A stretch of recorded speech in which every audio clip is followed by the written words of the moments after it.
রাজধানীর পূর্ব রাজাবাজারে গেট খুলতে দেরি হওয়ায় মালিকের গাড়ির ধাক্কায় প্রাণ গেল নিরাপত্তা প্রহরীর। লাশ হাসপাতালে নেয়ার পর থেকে পলাতক অভিযুক্ত। এই মুহূর্তে ঘটনাস্থলে আছেন রিপোর্টার আলামিন তুষার। সরাসরি যাচ্ছি তার কাছে।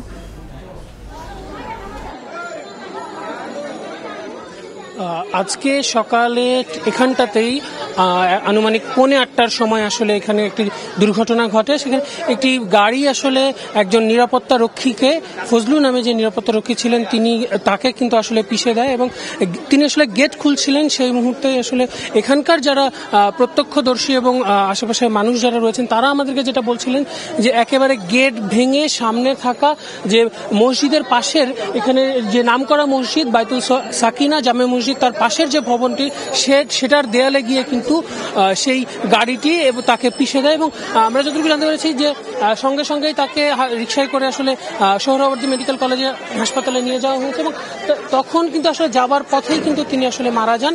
এবং আমরা দেখেছি যে যেই গাড়িটি ছিল, যে গাড়িতে রাখছে, এবং আমরা এখানকার মানুষজনের সঙ্গে কথা বলে যেটুকু জানতে পেরেছি যে তারা প্রত্যেকে বলছিলেন যে আসলে যিনি ড্রাইভার ছিলেন, মূলত যিনি গাড়িটির ড্রাইভার ছিলেন, তিনি আসলে একটু কাজের বাইরের দিকে গিয়েছিলেন এবং তারপরেই আসলে এই যে গাড়ির যিনি মূল মালিক তিনি আসলে নিজে গাড়িটি ড্রাইভ করতে যাচ্ছিলেন। এবং পুলিশের সাথে যখন আমরা কথা বলেছি, পুলিশ আমাদেরকে এমনটাই বলেছেন যে সেখান থেকে দেখা যাচ্ছে যে তিনি নিজে যখন ড্রাইভ করতে যান তখন যেহেতু তিনি পেশাদার গাড়ি চালক নন, সেই জায়গা থেকে ভুলবশতই হয়তো এখনো পর্যন্ত যতটুকু ধারণা করা হচ্ছে, আবার যদিও কেউ কেউ অভিযোগ করছেন যে হয়তো ভুলবশত নয়, রাগের বশেও এই ঘটনাটি ঘটে থাকতে পারে। যদিও যিনি আসলে গাড়িটি চালাচ্ছিলেন তার ভুলের কারণেই আসলে এই দুর্ঘটনাটি ঘটেছে বলে আমরা এখন পর্যন্ত জানতে পেরেছি।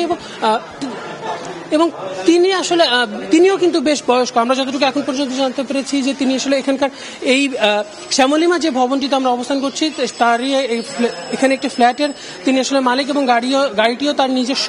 এবং সেই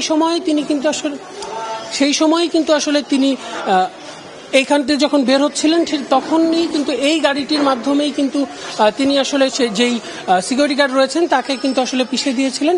এবং অনেকেই বলছেন যে তিনি আসলে বেশ বয়স্ক, যেটা বলছিলাম যে 55 থেকে 56 বছর বয়সী, এবং তার গাড়ি থেকে যদি কিন্তু মুক্তিযোদ্ধার সাইন দেওয়া আছে এবং অনেকেই বলছে এখানকার যিনি কাউন্সিলর তিনিও বলছিলেন তিনি হয়তো মুক্তিযোদ্ধা, এরকম একটা কথা আসলে আমরা শুনছিলাম। সেই জায়গা থেকে এই ছিল পূর্ব রাজাবাজার এলাকা থেকে আমার কাছে সবশেষ। সরাসরি যুক্ত ছিলাম রাজধানীর পূর্ব রাজাবাজারে।